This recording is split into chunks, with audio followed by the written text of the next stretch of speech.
प्रिय विद्यार्थियों, पूर्व व्याख्यान में हमने स्नातक तृतीय वर्ष संस्कृत के द्वितीय प्रश्न पत्र में निर्धारित व्याकरण भाग के अंतर्गत तिङन्त प्रकरण के कतिपय सूत्रों का अध्ययन किया था।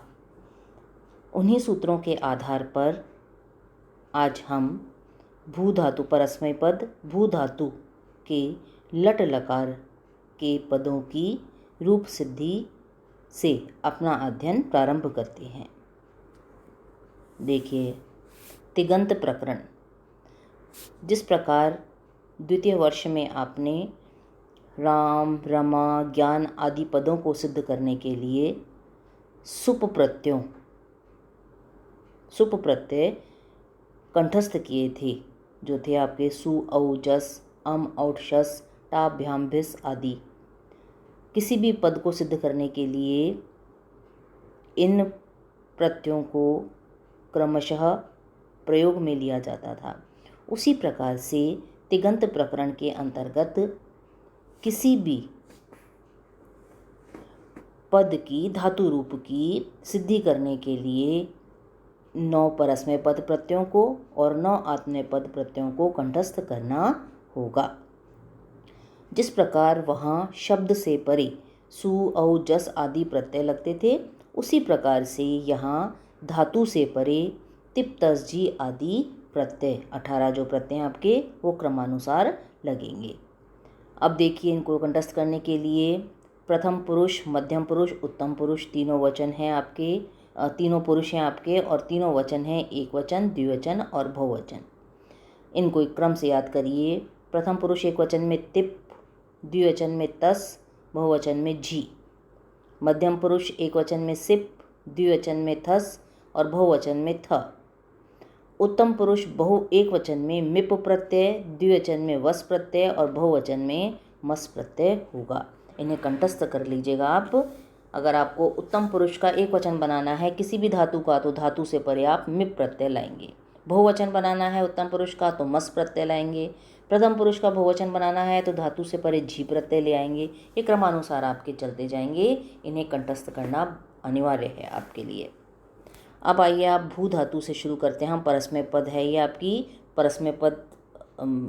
भू धातु के किसी भी पद की सिद्धि करने के लिए जिन सूत्रों का प्रयोग किया जाएगा उन्हें हमने कल पढ़ा था, आशा आपने कंठस्थ किया होगा। उन्हीं के आधार पर हम पदों की सिद्धि करते हैं। और भू धातु लट लकार के रूप क्या है आपके? भवती, भवतः, भवन्ति, भवसी, भवतः, भवत, भवामि, भवावह, भवामः। तो प्रथम पुरुष एक वचन में, आपको बना दिया है मैंने। प्रथम पुरुष एक वचन में बन रहा है आपका भवती। अब जैसे ही आपको परीक्षा में मान लीजिए भवती पद दिखेगा तो सबसे पहले आपके मस्तिष्क में आना चाहिए भवती क्या है? भू धातु लट लकार प्रथम पुरुष का एक वचन। तो प्रथम पुरुष एक वचन में कौन सा प्रत्यय आता है आपका? तिप। तो अब आप यहाँ वही लाएंगे। अब जब ये लट लकार कह रहे हैं आप, तो पहले हम लट लकार लाएंगे। तो देखिए, भू धातु से परे लट लकार लाया आप। किससे लाए? कल हमने पढ़ा था वर्तमाने लट सूत्र से वर्तमान काल की विवक्षा में भू धातु से परे लट लकार प्राप्त होगा। ठीक है। अब लट लकार में आपका क्या है? ल हलंत, अ और ट हलंत। तो ट हलंत और अ का लोप कर दीजिए, ल बच जाएगा आपका ल हलंत। तो वही करिए अगली पंक्ति में भू प्लस ल हलंत। इसके सामने अनुबंध लोप दे दीजिए और यदि आपके पास समय और स्थान हो तो आप सूत्र भी दे सकते हैं। हलंत्यम सूत्र से अंतिम टकार की संज्ञा होगी। उपदेशे अजनुनासिक इत सूत्र से अकार, ल में जो अ है, अकार की संज्ञा होगी और तस्य लोपा सूत्र से उन दोनों का ही लोप हो जाएगा। नहीं तो आप लिख सकते हैं अनुबंध लोप। जो जुड़े हुए पत्ते उनका आपने, जो जुड़े हुए शब्द थे उनका आपने लोप कर दिया। अब ल के स्थान पर तिप प्रत्यय लाइए। भू प्लस तिप, इससे क्या आपने तिप तस जी, ये कल पढ़ा था हमने। 18 प्रत्ययों को एक साथ लिख देंगे तो ये सूत्र बन जाता है तिप तस जी सिप थस थ मिप वस मस त आताम झ पूरा था ये आपका। इस सूत्र से लकार के स्थान पर तिप तस आदि 18 आदेश होते हैं। अब 18 तो हो गए, लेकिन उनमें से हम कौन सा लाएं? परस्मै पद का लाएं कि आत्मनेपद का लाएं? तो दूसरा सूत्र कहता है लह परस्मय पदम सूत्र से लकार के स्थान पर आदिष्ट ये जो 18 प्रत्यय हैं तिप आदि इन सभी की परस्मय पद संज्ञा होगी।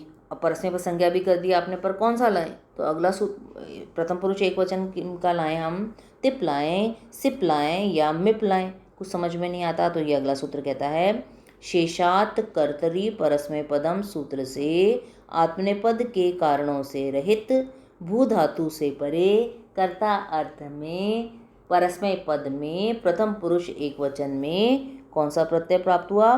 तिप प्रत्यय प्राप्त हुआ। प्रथम पुरुष एक वचन ही क्यों है आपका?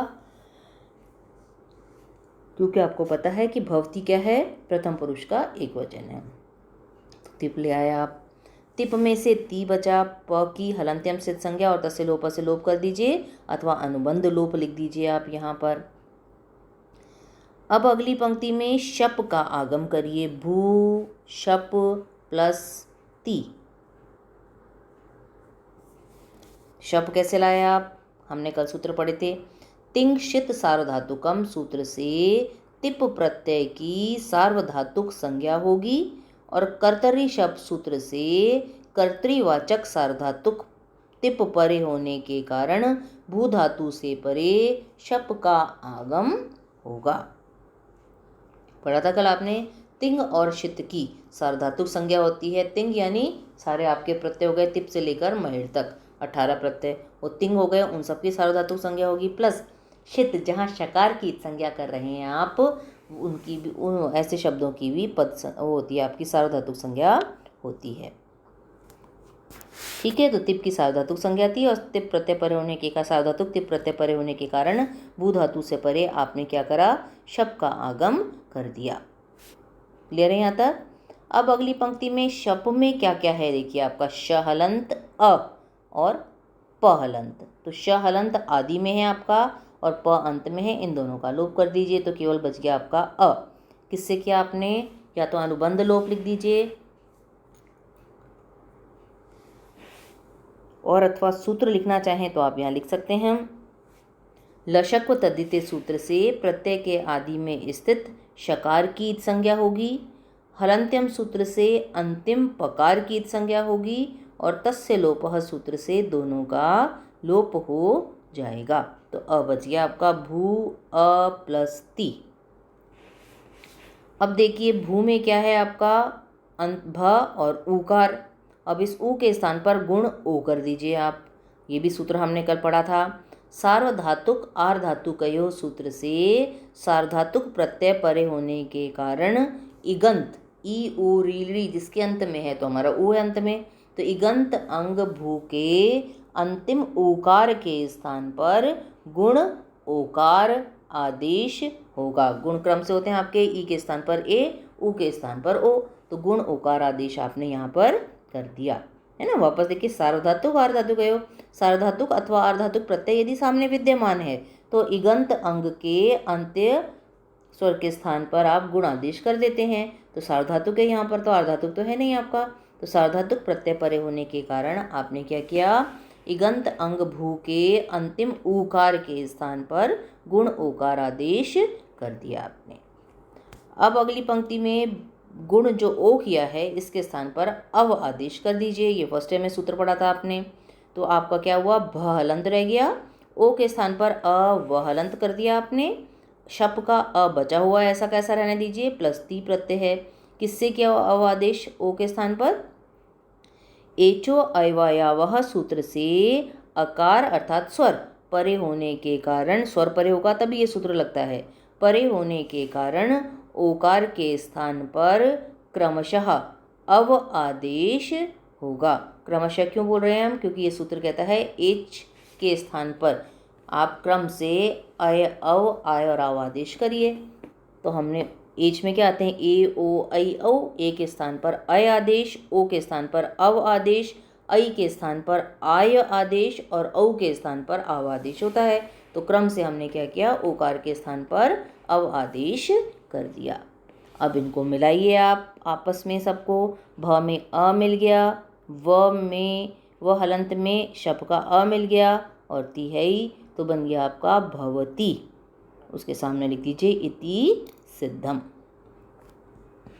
इसको अच्छी तरह कंठस्थ कर लीजिए। देखिए भू धातु के हम जो पांचों लकार पढ़ेंगे वो अच्छी तरह कंठस्थ होने चाहिए आपको, क्योंकि बाकी सभी धातुएं जो हम पढ़ेंगे, चाहे अध हो चाहे तुद हो, उसमें कुछ सूत्र बदलते हैं, बाकी पूरी प्रक्रिया या समान रूप से चलेगी। अधिकांश यही सूत्र आपके प्रयोग में आएंगे, इसलिए इनको अच्छी तरह कंठस्थ कर लीजिए। अगर ये कंठस्थ कर लेंगे तो आगे की धातुएं भी आसानी से सिद्ध हो जाएंगी। अब आज इसको कंठस्थ कर लीजिएगा आप, कल हम आगे बढ़ेंगे। आज के लिए इतना ही, और जो असाइनमेंट दिया जाए उसे आप कर लीजिएगा।